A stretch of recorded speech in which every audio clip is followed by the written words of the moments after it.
I still sleep with my ex whenever she's out of town, my fiancé bragged on the phone to his friend.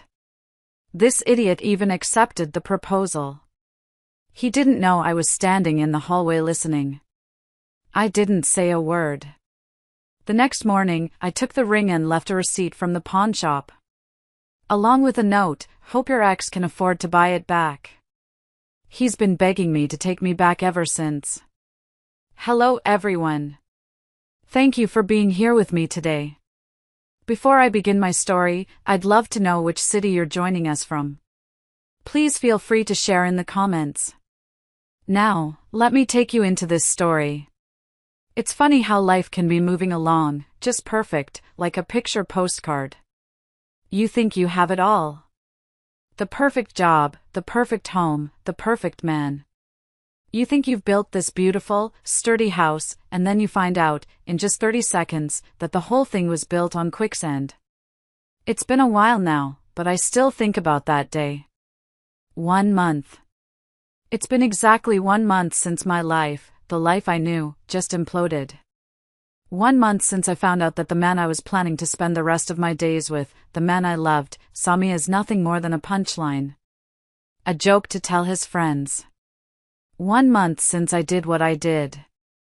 And now, I'm sitting here, in a new place, wondering, did I go too far? Or did I not go far enough? Let me back up. My name is Brenda. And for the last 10 years, my life has been my work. I'm a forensic accountant. It's not as glamorous as it sounds on TV. Mostly, it's just me, a mountain of spreadsheets, and a hunt for numbers that don't add up. I find stories in spreadsheets. I find the lies people try to hide in their bank records. I'm good at it. Very good. I find the needle in the haystack of fraud. But it's a brutal schedule. My company handles high-stakes corporate fraud cases, which means I'm on the road constantly. 3, sometimes 4 days a week, I'm living out of a suitcase. Airports, rental cars, sterile hotel rooms. The money is good, I won't lie. My salary is well into the 6 figures. But the lifestyle is lonely. It's hard to build a life when you're always checking a flight schedule. You miss birthdays.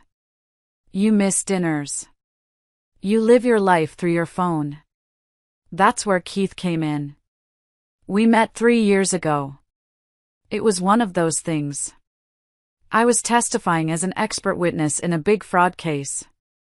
He was the prosecutor. Keith, oh, Keith. He wasn't just handsome. He had that courtroom charisma. He was smart, ambitious, and he could command a room just by walking into it. He made me feel seen. He said he understood my work ethic, that he was proud of me. He said my drive was what he loved most. Most men are intimidated by you, Brenda, he told me on our 3rd date, over pasta. They see your briefcase and your sharp mind and they run. I'm just impressed. That line. It got me. After a year, we moved in together. A nice split-level condo downtown. He was on his way to a promotion at the DA's office. I was making partner. We were that couple.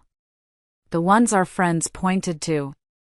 We'd host dinner parties where he'd hold court, telling courtroom stories, and I'd just watch him, my heart feeling so full it could burst. We'd go window shopping for houses in the suburbs, pointing out gardens and talking about where we'd put a nursery, maybe even starting a college fund for the kids we'd have someday. He was my rock. Or so I thought. 6 months ago, he proposed. We were at our favorite Italian restaurant, the one in the little brick building on Market Street. It's called Bella Notte. We always sat at the same table, the one in the corner by the window, draped in a red and white checkered cloth. It was a Tuesday, nothing special. I was wearing a simple black dress, my hair pulled back. I was tired, rambling on about a case, some executive who was funding his gambling habit with company money. And I looked up, and he was just smiling at me. That slow, warm smile that always made me feel like I was the only person in the room. What? I asked, laughing a little. Do I have marinara on my face?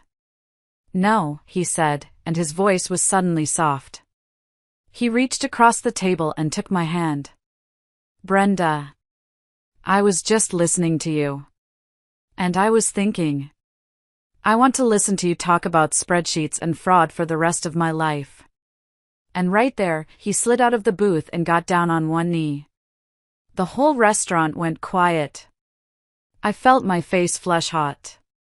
I could hear a fork drop on the other side of the room. My heart just stopped. He pulled out this black velvet box. He opened it. My God.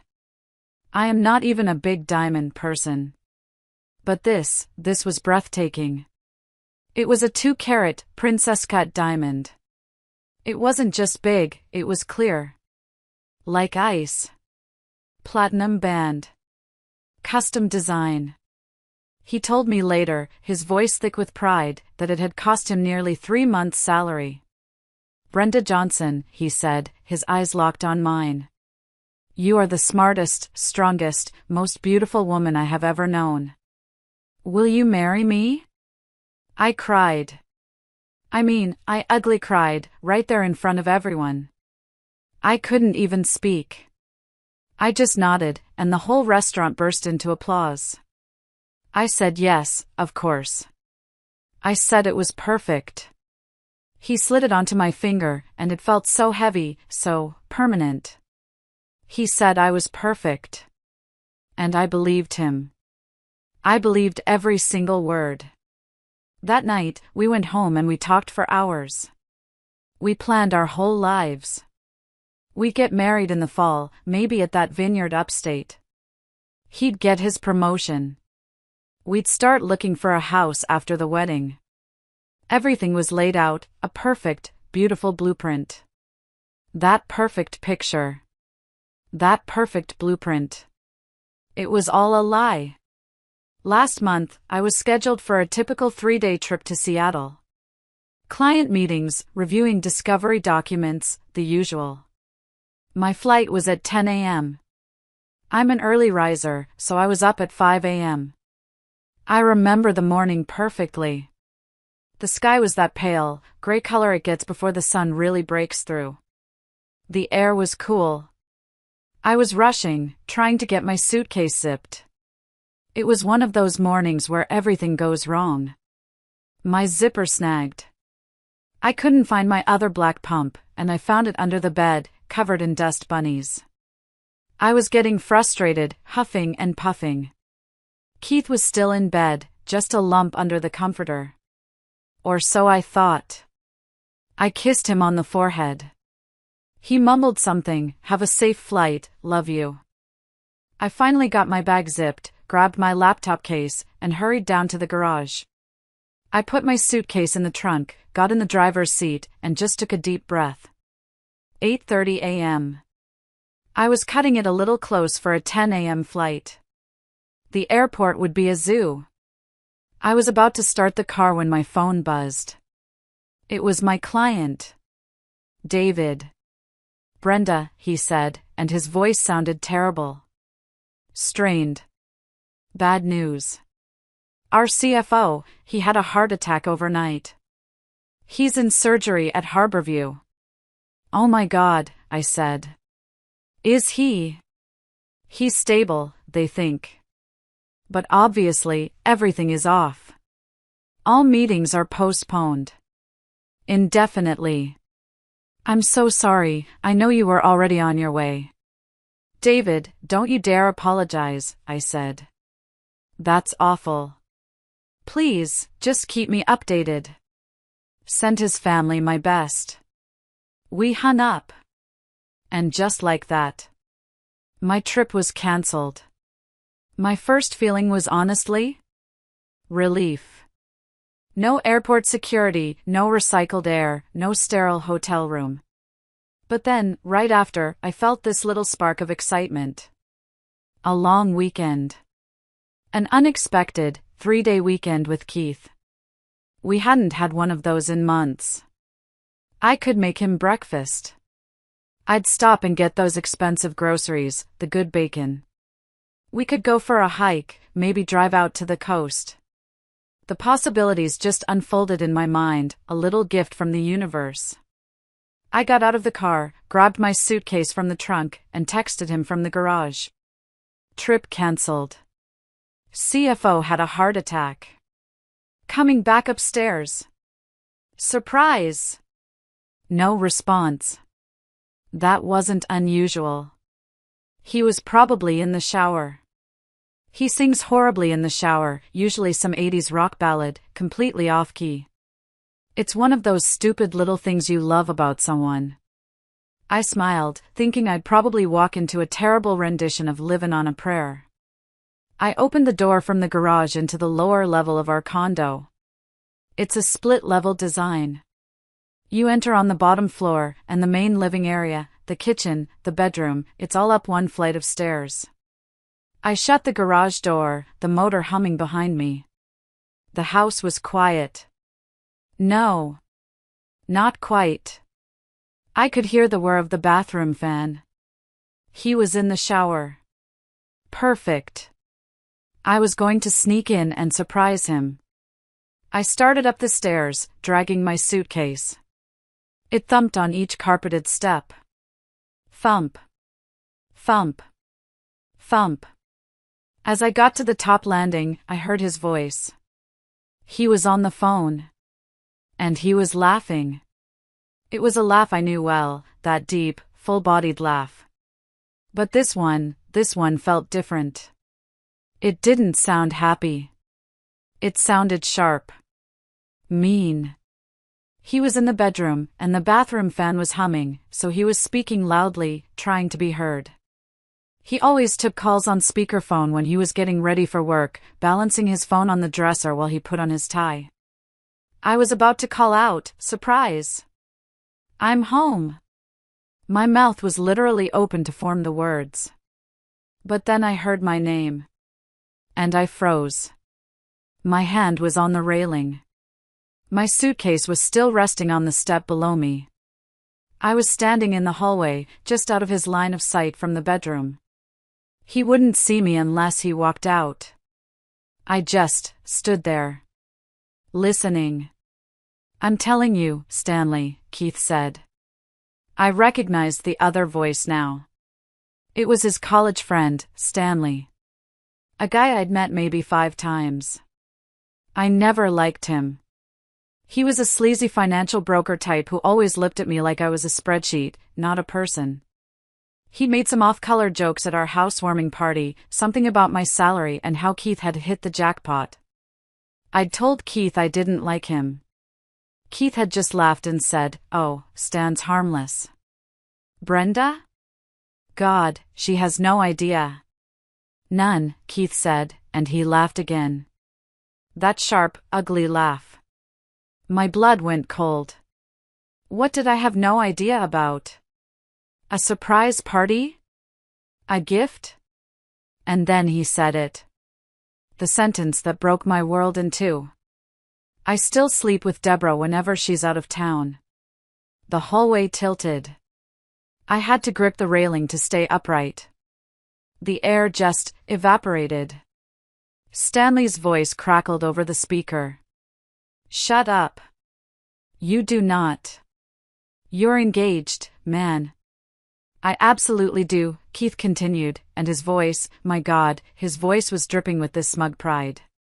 It was bragging. Deborah and I have an arrangement. It's the perfect setup. Brenda's gone so often, she's so focused on her career, she doesn't suspect a thing.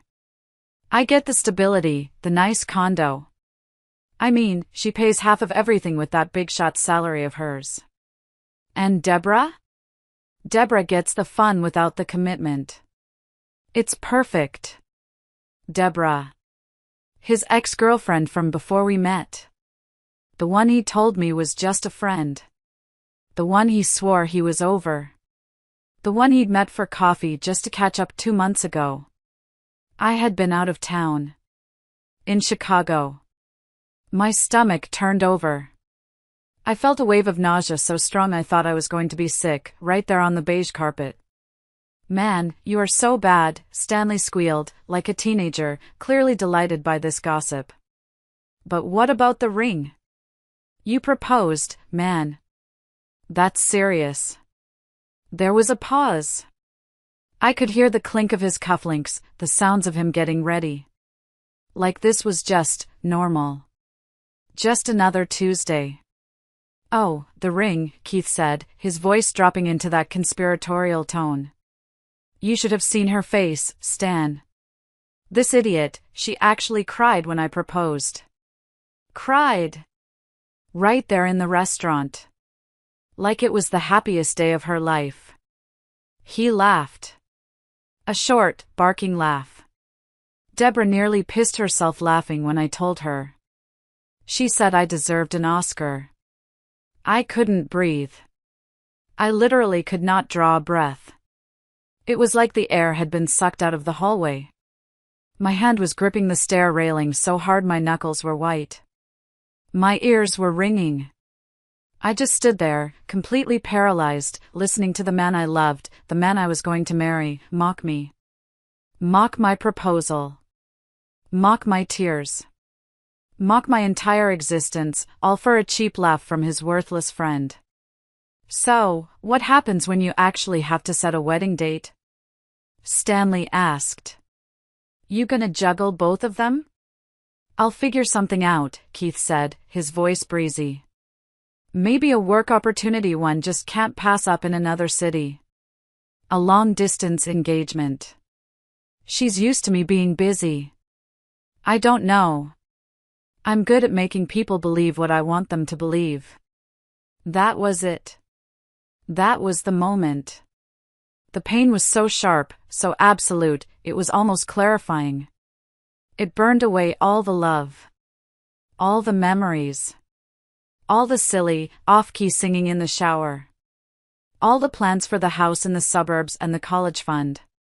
And in its place, something else rose up. It was cold. It was quiet. And it was pure, surgical rage. I didn't yell. I didn't storm in there and throw his things out the window. I didn't give him the satisfaction of seeing me hurt. I didn't want him to see my tears. He'd just laugh about them with Deborah later. I turned around, very, very slowly. I picked up my suitcase, which suddenly felt weightless. I walked back down the stairs, thump, thump, thump, just as I had come up. But I was a different woman. The woman who had come up those stairs was in love. She was happy, excited about a surprise weekend. The woman walking down, she was an auditor. And she was about to conduct a full review. I went back to my car, got in, and silently pulled out of the garage. He probably never even heard me. I drove to a coffee shop about 5 blocks away. A generic place with bad music and burnt coffee. I sat in the parking lot for 20 minutes. I didn't cry. Crying was a luxury I couldn't afford right now. Crying was for later. This was for thinking. My brain, my forensic accountant brain, just kicked in. It's what I'm trained to do. I look for fraud. I find the lie. I follow the money. I build the case. And then, I execute. I wasn't a fiancé anymore. I was an auditor. And I was about to audit Keith's entire life. I sat there and I made a plan. A 5-step plan. I actually took out a napkin and a pen from my glove box and wrote it down. 1. Secure new housing. 2. Secure my finances. 3. Liquidate his asset. 4. Remove myself. 5. Leave the findings of my audit. I went inside and ordered a black coffee. I don't even like black coffee. It tasted like ash, but I drank it. I needed the jolt. I watched the clock on my dashboard. 9:15 a.m. I knew he'd be gone. He was always in court by 9:30 a.m. Predictable. That was his weakness. He was a creature of habit. I drove back. The streets seemed too bright, the people walking their dogs too normal. It felt like I was moving underwater. I let myself into the empty condo. It already felt different. It felt contaminated. The air was stale with his lies. I went straight to our bedroom. To my jewelry box. The one he bought me for our first Christmas. A beautiful cherrywood box. I opened it. There it was. The 2-carat princess cut lie. Glistening under the light. I picked it up. It felt cold. I put it in my pocket. Then I went to my desk. I grabbed my passport, my birth certificate, and my personal external hard drive. All my financial records, my life, on one small black square. I locked the door behind me and went back to my car. First call, my best friend, Mavis. She's known me since college. She's the one who told me Keith was too smooth. I should have listened. The phone rang twice. Hey, B. I thought you were in Seattle. What's up? Did you forget something? Her voice was so cheerful, it almost made me crack. Mavis, I said, and my voice sounded flat. Empty. Even to my own ears. I need you. Her tone changed instantly. Brenda, what's wrong? What happened? Are you okay? Are you hurt? I'm not hurt. Not physically. But. Mavis, it's Keith. It's over.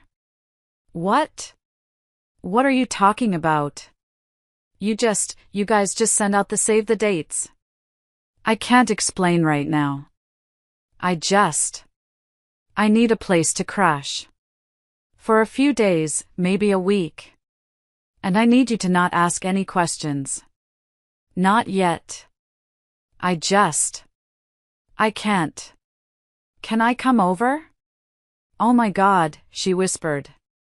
Yes. Of course. The spare room is yours. Are you sure you're okay? I'm leaving work right now. No, I said, my voice firm. Don't. Please. I need you to just be normal. I have errands to run. I'll be there this afternoon. And Mavis? Thank you. You don't know. Brenda, whatever you need, she said, her voice steady and strong. You know that. The key is under the mat.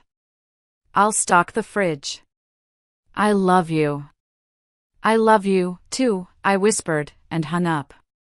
One errand down. Second call, my bank. I got through to the automated system, then to a representative. We had one joint account for household expenses, but our main finances, our salaries, were separate. Thank God. I need to make a transfer, I said, my voice all business. From my joint checking account into my personal savings account. I transferred my half of the joint account out, leaving exactly enough to cover the next month's mortgage and utilities. No more, no less. I wasn't going to be cruel. I was going to be precise. I also set up an alert to notify me of any large withdrawals. Third call, my landlord. We were renting the condo. I explained, in a calm, flat voice, that I needed to be removed from the lease, effective immediately. Ms. Johnson, the contract requires 6 months penalty, he said, his voice bored. I understand, I said. However, I'm leaving due to irreconcilable domestic issues. I'm willing to pay a 2-month penalty, in full, right now, from my personal account. Or, we can involve my lawyer. I'm sure he'd be very interested in the faulty wiring in the kitchen I've mentioned 3 times. I didn't have a lawyer, but he didn't need to know that. There was a pause. I could hear him typing. 2 months, you say? Paid today? Yes. I'll have the paperwork ready.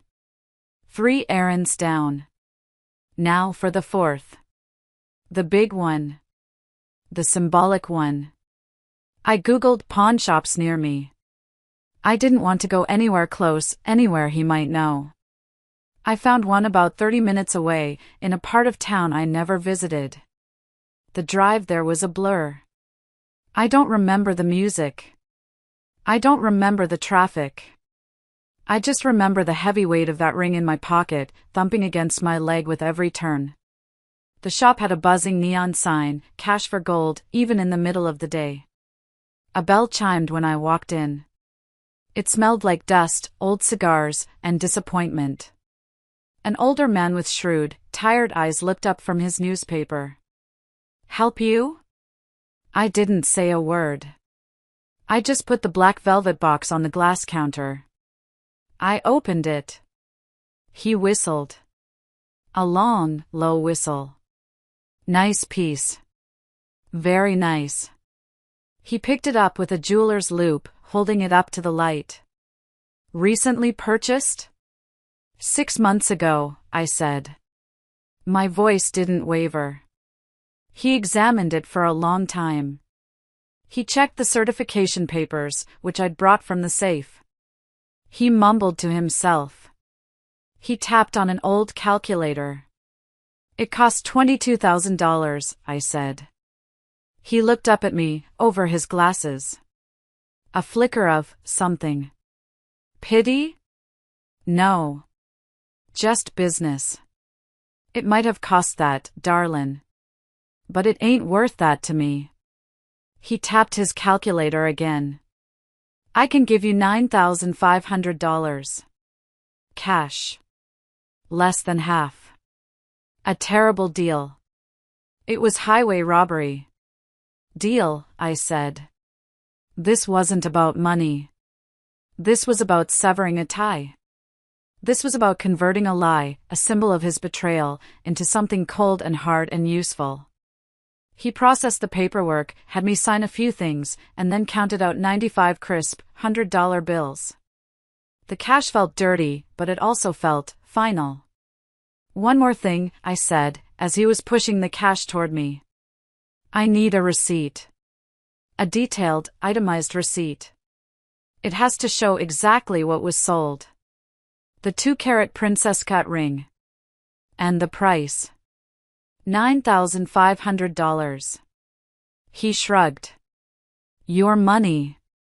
Whatever you want, lady. He typed it up on an old dot matrix printer. The zzzztzzzzzzzzzzzzzzzzzz sound was the only noise in the shop. He tore it off and handed it to me. I folded it neatly and put it in my wallet, right next to my driver's license. By the time I returned to his condo, it was nearly 2 p.m. Keith would be in court until at least 6 o'clock. He was in the middle of a big trial.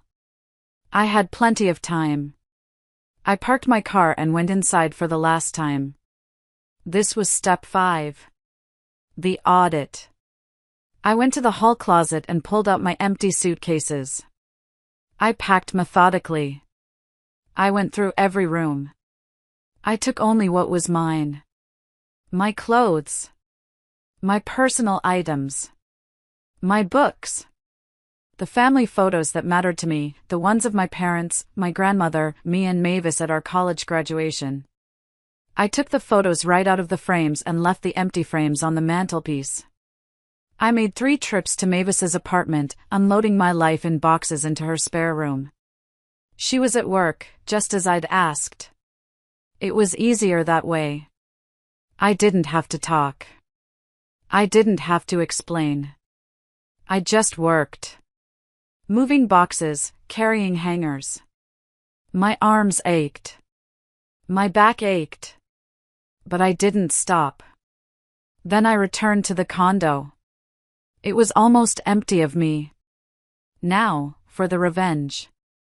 The cold, calculated kind. The kind a forensic accountant would appreciate. This wasn't going to be loud. It was going to be precise. Psychological. I wanted him to question everything. I wanted him to feel that same sickening, dizzying feeling I felt when the floor dropped out from under me. First, the digital world. Our shared cloud storage. The place we kept all our photos. Vacations to Italy. Christmas with his family. Silly selfies in the park. I sat at my desk, opened my laptop, and logged in. I downloaded everything that was mine. Every photo of me, my family, my friends. Then, I systematically deleted every single photo of us together. The one of him kissing me on the cheek at Bella Notte, the night he proposed. Gone. The one of us laughing on the beach in Mexico. Gone. Every vacation. Every holiday. Every memory. Gone. I left his solo photos untouched. He could have his history. But our history was erased. Next, our shared calendar. It was filled with our future. Wedding venue visits. Caterer tastings. We even had pick out a puppy scheduled for next month. I felt a sharp pang at that one. But I pushed it down. I deleted nothing. Instead, I added to it. I added a new, all-day event for the following week, consultation with Dr. Allen Fertility Clinic. We had never discussed fertility clinics. I added another one, 3 days after that, second consultation with divorce lawyer. I dated it for 2 weeks in the past. Let him wonder how long I'd been planning this. Let him wonder what else he didn't know. Let him think he was the one who was blind. Next, the kitchen. He had this favorite bottle of scotch. A $300 Macallan he was saving for a special occasion. He'd gotten it as a gift when he won a big case. I opened it. I poured exactly 1 glass and left it on the kitchen counter. Then, I took my cheapest, brightest red lipstick from my purse, the one he said he hated, said it made me look tacky. I pressed a perfect, full lip print onto the rim of the glass. An impossible detail, since I'd been in Seattle all day. A message that would make him question his own reality. Who had been in his house? Who was he really dealing with? Then, I went to his home office. His work laptop. He always left it unlocked, trusting me completely. The irony. He was a prosecutor, building cases against criminals. And he was the biggest fraud I'd ever met. I accessed his email. I drafted a new message. To his boss. The district attorney. And the entire prosecutor's office email list. Subject, my big news. I wrote a detailed, professional announcement. About his immediate, indefinite leave of absence. Effective immediately. He cited urgent personal legal matters and a compromised ethical situation that required his full attention and made it impossible for him to continue his duties. I didn't send it. I just saved it to his drafts folder. Right at the top. Where he'd see it. Where he'd find it, and his heart would stop. Where he'd panic and wonder who might have already seen it. Let him feel that cold sweat I felt. And finally, the master stroke. His big case. The one he'd been preparing for weeks. The one he said was a slam dunk. The one he was counting on for his promotion. His meticulous notes, his carefully organized evidence, his witness outlines. He had them in binders on his desk, ready for court tomorrow. I didn't destroy them. That would be too obvious. Too messy. I rearranged them.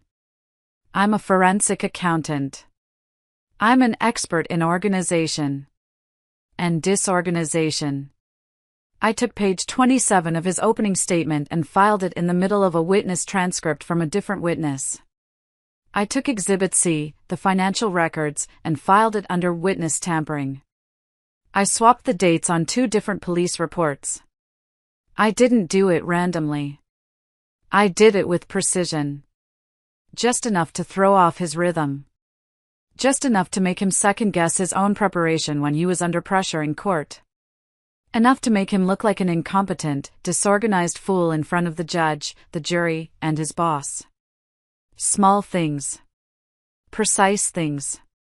Things that would scream to him, with terrifying clarity, "I know everything. And I am just as meticulous as you are."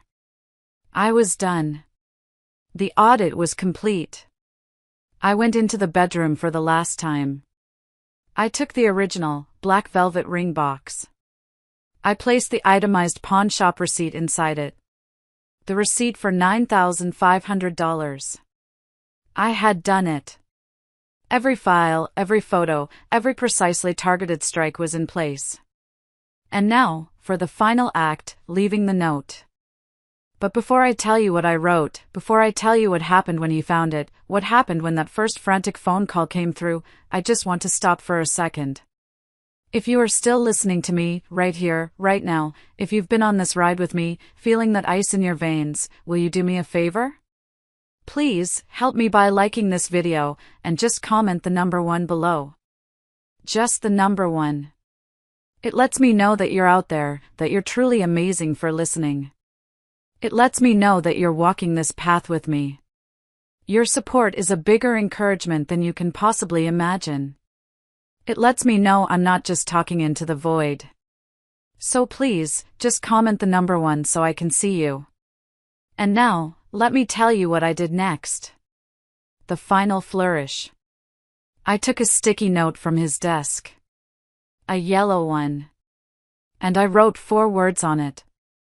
Hope your ex can afford it. I stuck the note to the pawn shop receipt. I placed the receipt inside the black velvet ring box. I left the box on his pillow. Right where he couldn't miss it. I left my key on the kitchen counter, next to the lipstick-stained glass of scotch. And I walked out. I didn't slam the door. I pulled it shut, quietly. The click of the lock felt like the end of a sentence. I didn't look back. I drove to Mavis's. I let myself in with the key under the mat. Her spare room was quiet, clean. She'd left fresh towels on the bed and a bottle of water. I sat on the bed. I didn't unpack. I just sat. The adrenaline that had been pumping through me for hours just vanished. And I was left, feeling hollow. Empty. Mavis got home around 6:30. She just came in, took one look at my face, and didn't say a word. She just hugged me.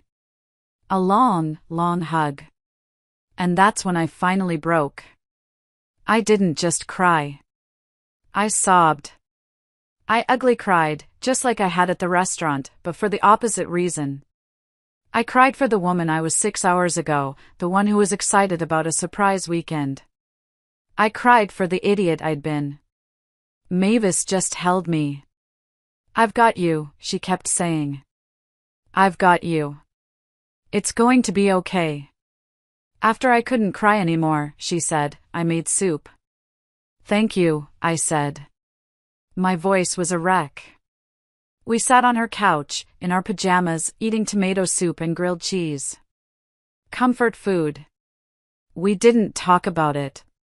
We just sat. And I waited. I didn't block his number. Oh, no. I wanted to hear it. I wanted to watch the performance. I wanted every text, every voicemail. I put my phone on the coffee table between us, face up. The first call came at 7:23 p.m. I looked at the screen. Keith. Mavis looked at me. I just shook my head. I let it ring. And ring. And ring. It went to voicemail. Immediately, a text message. "Where are you? Brenda, this isn't funny. What is this receipt?"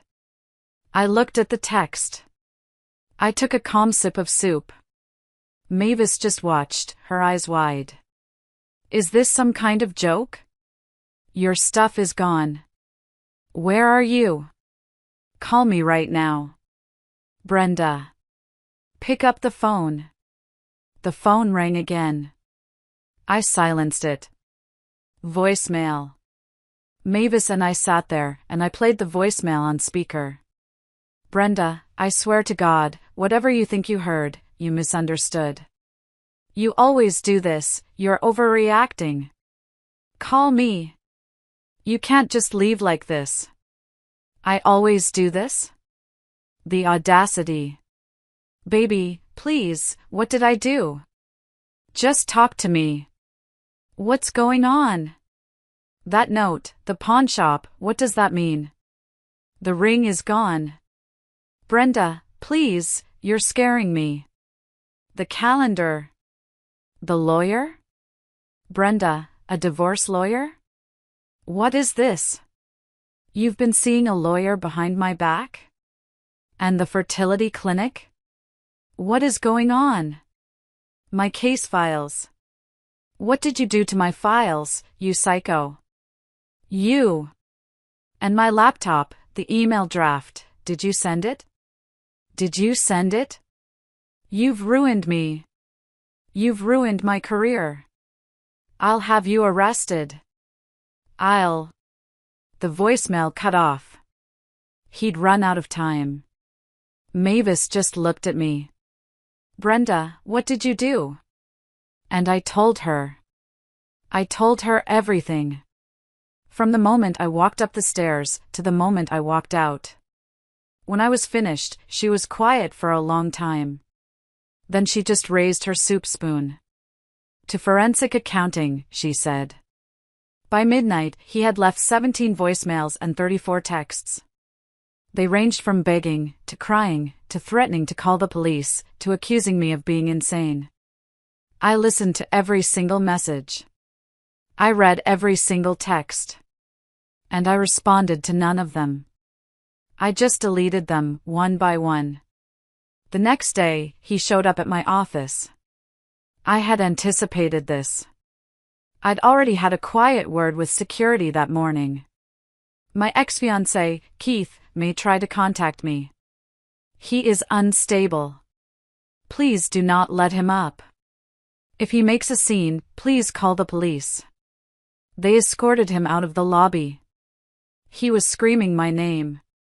My coworkers told me about it later. They said it was unhinged.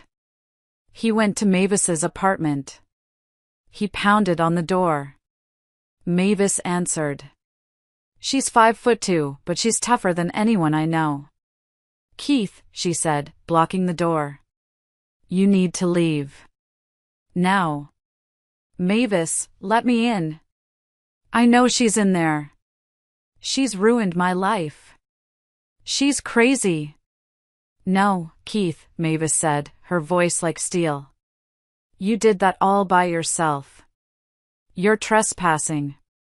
If you don't leave this property in the next 10 seconds, I'm calling the police. And as a prosecutor, you know exactly how that will look on a report.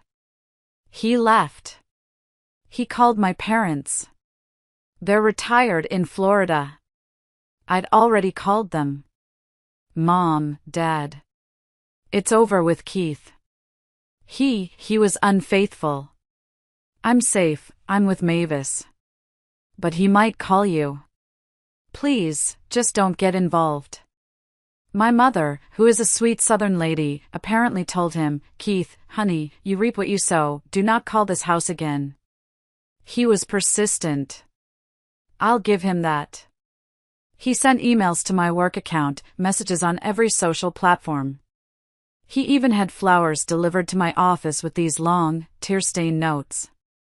It was a misunderstanding. You're the only one I love.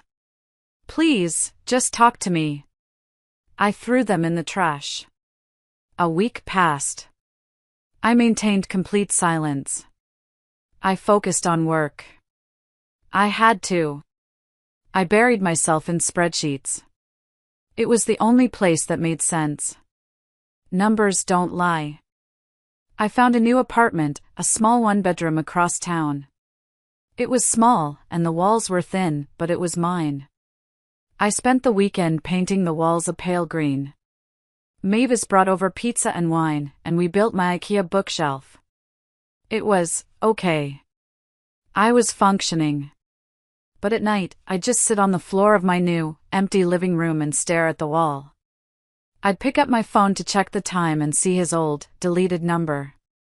I'd try to cook dinner and end up burning the toast, and then just cry over the smoking toaster. I was a wreck. Mavis was worried. She said one night, as we were watching some dumb reality show. You're not eating. You're not sleeping. Don't you think you should at least hear him out?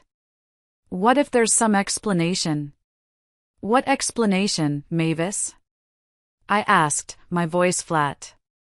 What explanation could possibly justify what he said? That he bragged about it? That he laughed about my tears with his ex? She shrugged. I don't know. People say stupid things. Especially to impress idiot friends. I hate seeing you this, cold. Cold is safe, I said. Cold is logical.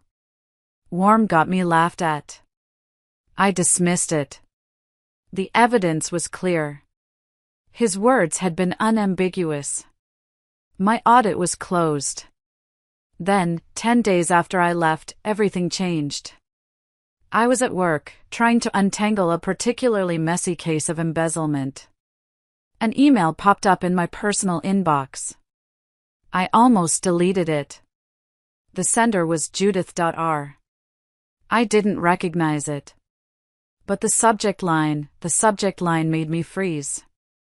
Subject, you need to know the truth about Keith. I clicked it. My heart was pounding. Brenda, it began, you don't know me well. I'm Stanley's wife, Judith. We met at the DA's Christmas party. I need to tell you something.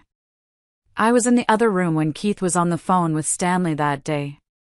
I heard everything. And Brenda, what he said wasn't true. He's never slept with Deborah. He couldn't have. Deborah moved to Australia 5 years ago. Before you and Keith even met. She's married to a woman. They just adopted a baby in Sydney. I know because I still follow her on Instagram. We were in the same study group in college. He was lying. He was lying to Stanley. I know my husband. I know that entire friend group. They're toxic. They're all either getting divorced or cheating on their wives, and they brag about it like it's a sport. Keith. I think he was just trying to seem cool and rebellious to them. He was trying to fit in. He's always been insecure around them. What he did was wrong. It was horrible and stupid and cruel. But it wasn't what you think. He never cheated on you. He just lied about it. Which is still terrible, but it's different. I couldn't live with myself if I didn't tell you. He's been a wreck, and Stanley told me he's been trying to tell you this, but you won't talk to him. I thought you should know. I stared at the screen for a long, long time. The words just swam. He didn't cheat. He just pretended he did. The floor dropped out from under me for the second time in 2 weeks. My auditor brain took over again. Trust, but verify. I spent the next 3 hours on a deep dive. Social media. Public records. I found her. Deborah. In Sydney, Australia. Her profile was public. Photos of her and her wife, Sarah. Photos of their new baby, a little boy named Finn. Photos going back years. Wedding photos from 2018. Before I'd even met Keith. Judith was telling the truth. He hadn't been in the same country as her since before we met. I even found Deborah's email through a mutual college connection. I sent a message. Deborah, my name is Brenda. I was, Keith's fiancé. I have a strange question. Are you in contact with him? Have you seen him recently? Her reply came back in an hour. The time difference worked in my favor. Brenda? Wow, blast from the past. Keith? No, I haven't seen him in at least 5 years, not since I moved to Sydney. We're Instagram friends, that's about it. Why? Is he okay? I told her. Briefly. Her response, he said what? That's absolutely insane. I'm married. To a woman. We have a son. Oh my God, Brenda, I am so sorry. He's clearly got issues. Please tell me you didn't believe him? I just sat there. Stunned. I called Judith. She answered on the first ring. She confirmed her email. She said Keith had been trying to maintain this bad boy image with his college friends for years. She said he'd admitted the truth in a breakdown to Stanley 2 days after I left, after he'd been served a notice of probation at work because of the rearranged files incident. Everything I thought I knew shifted. Again. He hadn't betrayed me with his body. He hadn't given his heart to someone else. He'd just pretended he had. He had mocked me, belittled me, disrespected our entire relationship, not for another woman, but for a joke. To impress Stanley. A man who still thinks beer pong is a personality trait. And in a strange, twisted way, that felt almost worse. It was so pointless. It was so pathetic. He valued a cheap laugh from an idiot more than my heart. More than our future. More than the truth. He had destroyed our relationship for nothing. I still didn't contact him. But I did check in with Mavis. I told her. She was quiet for a long time. So, what does this change? She asked. I don't know, I said honestly. I just don't know. Mavis told me he was still sending messages. Begging for a chance to explain this. To explain the lie about the lie. According to her, he was a wreck. The case he was working on, the one whose files I rearranged, had gone terribly. He'd appeared disorganized, unprepared. His boss, the one who was considering him for a promotion, had expressed serious concern about his mental state and put him on formal probation. Part of me felt vindicated. The cold, calculated way he spoke about me deserved a response in kind. But another part, a smaller, quieter part, wondered. My reaction was based on infidelity. But the crime wasn't infidelity. The crime was a profound, fundamental, and pathetic lack of respect. A betrayal of trust, absolutely. But not of fidelity. I had destroyed a 3-year relationship, a planned future. I had dismantled his professional life. Did the real crime warrant such an absolute punishment? It's been a month now. I've signed the lease on my new apartment. I've changed my phone number. I've moved on, externally at least. But those questions, they kept me up at night. Did I overreact? Or was his betrayal, different as it was, still unforgivable? I had to find out. After another 2 weeks, I decided to meet him. I'd been living in my new apartment. It was lonely. I'd try to cook dinner and end up burning the toast. I'd sit on my new sofa and just stare at the TV, not even knowing what was on. I was adrift. I needed, not him. But I needed closure. I got a new prepaid phone and sent him a text. Coffee shop. Downtown. Saturday. 2 p.m. You have 1 hour. He agreed immediately. When I arrived, he was already there. He was sitting at a small table in the corner, just staring into a coffee mug. He looked smaller, somehow. He'd lost weight, and his eyes had dark, dark circles under them. His suit, usually so sharp, looked too big for him. He looked haunted. I sat down. I didn't say anything. I just waited. "Brenda," he started, and his voice was hoarse. "Thank you for coming. I know I don't deserve it." "You have 1 hour, Keith," I said. My voice was steady. "Talk." And for the first time, I let him speak. "What I said, it was inexcusable," he began. "I have no justification that makes it okay. None.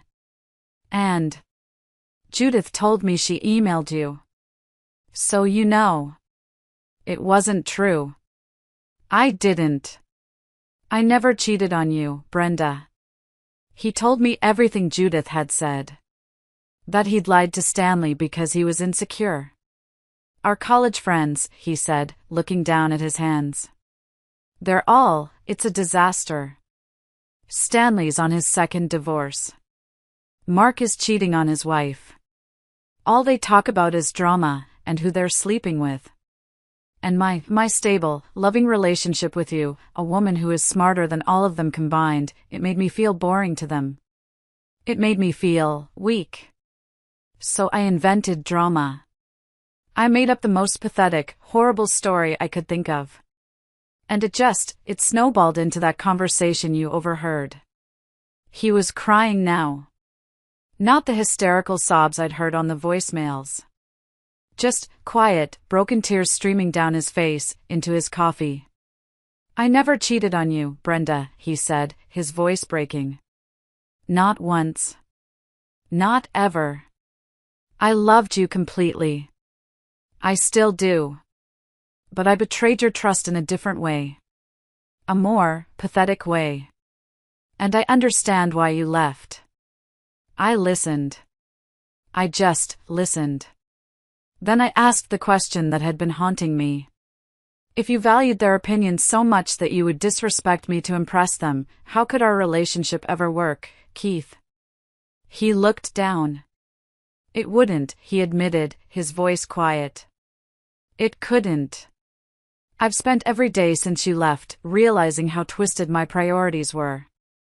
How empty those friendships are. I've cut ties with Stanley. With that entire group. I told them. What I did, and why, and that I was done. I started therapy, Brenda. The day after the incident with my files. I'm trying to understand why. Why I would sabotage something so precious, for validation from people who don't actually care about me." He also addressed the revenge. "My audit. You're very good at what you do," he said, with a quiet, bitter smile. "My forensic accountant. He told me the rearranged case files had been a catastrophe. He'd stood up in court and been completely lost. He looked like a fool. His boss had put him on probation. The promotion was gone. He said he was almost glad. He said it woke him up. The draft email I'd left, he said he'd had a full-blown panic attack when he found it, thinking his career was over in a single click. The Scotch glass with the lipstick, he admitted he'd installed security cameras. He'd been checking for signs of intrusion for weeks, thinking some other woman had been in the house. The irony. My calculated response had hit every single target. Perfectly. We talked for the full hour. No raised voices. No dramatic scenes. Just two people, picking through the rubble of what we had built, and what I had torn down. At the end, I told him I forgave him. "I forgive you, Keith," I said. And I meant it. The anger, it was gone. Replaced by a kind of profound sadness. "But," I said, "forgiveness doesn't mean reconciliation. The trust is broken. Not because you slept with someone. But because you showed me who you are when you're trying to impress other people. You showed me that I'm disposable. That our life is just a punchline to you. I can't unknow that. I can't be with a man who respects his idiot friends more than he respects me. He nodded. He was crying too hard to speak. Then he reached into his bag. He pulled out the black velvet box. I went to the pawn shop, he said. The day after I found your note. I bought it back. He slid it across the table. It cost me almost double what you got for it. My savings. The owner, he knew I was desperate. Please, take it. I can't look at it. I looked at the box. I didn't open it. I don't want it, Keith, I said, gently. I pushed it back. You keep it.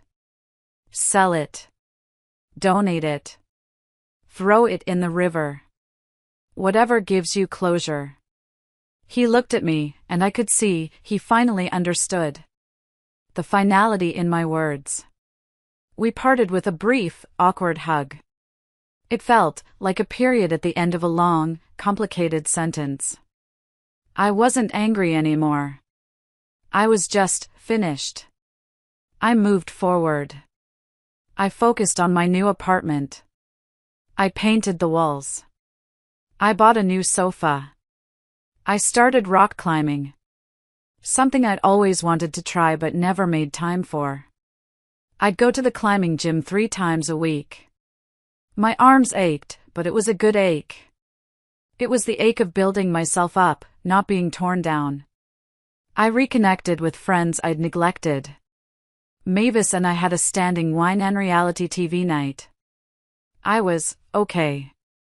I was surviving. Many of you asked if my revenge went too far. After reflection, I stand by most of it. The silent departure. The pawn shop receipt. They were proportionate responses to the disrespect. The other acts, the case files, the draft email, the lipstick on the glass, they may have crossed into psychological warfare. But they were precise expressions of hurt. I don't necessarily recommend them, but I don't regret them either. What I did regret was not giving him a chance to explain before I executed my exit. One conversation might have revealed the truth sooner. And saved us both weeks of additional pain. That said, I wasn't sure it would have changed my decision to leave. A partner who would mock me to impress others, that reveals something fundamental about their character. So, that was 3 months ago. And I really, truly thought that was the end of the story. I was at peace with it. But, life is complicated. This will be my last post on this situation. Because there's been a resolution. Of sorts. Keith and we had several more conversations over the past few months. Not at coffee shops. Just walks in the park. Talking on the phone. Each one was more measured, more honest than the last. He's continued therapy. He's made significant changes. He let go of those toxic friendships. He actually changed jobs. He took a massive pay cut to work for a nonprofit, helping kids who get caught up in the legal system. He said he was tired of the person he had become. And I did my own work, too. I had to understand why I reacted with such extreme coldness. My own therapist helped me unpack a lot of it. A lot of it came from my parents' really messy, bitter divorce. My father had cheated, and my mother had been blindsided. It left me with a hair-trigger response to any kind of deception. About a month ago, he asked me out. On a date. Not as us, he said. Just as 2 new people. Can I just take you to dinner? I said yes. We're dating again. Cautiously. Very, very cautiously. We're not trying to rebuild what was broken. That house was built on a bad foundation. We're starting fresh. Building something new, from the ground up. Different rules. Different boundaries. Absolute, brutal honesty. It's hard. Some days, I look at him and all I can see is that man on the phone, laughing. Other days, I see this new person who is trying so hard. The ring, it remains with him. In a drawer. He told me he took it out the other day. He said he's not sure what it means anymore. It's not an engagement. It's not a promise. It's just a reminder of how easily something valuable can be lost through carelessness. I don't know if we'll make it, long term. I really don't. There's still so much work to do. Trust, it rebuilds slowly. Like a bone healing after a clean break. They say it's stronger at the fracture point, but it's forever marked by the injury. What I do know is this. I have zero regrets about how I handled the initial situation. The shock of my departure. The meticulousness of my response. It created the rupture. It was the only thing that could have blown up the facade so that something authentic could maybe grow in its place.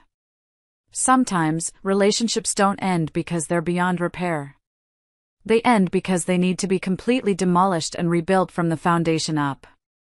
He told me something interesting. The pawnshop owner, he recognized Keith when he came in to buy back the ring. He told Keith that I'd been completely stoic when I sold it. No anger, no sadness. Just calm determination. Keith said that image, the quiet dignity of someone who knows exactly what they deserve, that's what haunted him more than if I'd raged or cried. Whatever happens next, I intend to maintain that dignity. Not out of pride, but out of self-respect. Thank you all, one last time, for being witnesses to this chapter of my life. Your collective wisdom, your comments, a few of which I've read, it helped guide me through the darkest moments towards something I never expected. Not just survival, but growth. If you've ever been through anything like this, or if my story resonated with you, please share your thoughts in the comments below. I truly do read them all. It helps, knowing we're not alone in these struggles. And if you feel so inclined, a like on the video, or subscribing, it means more than you know. Thank you for listening. Be well.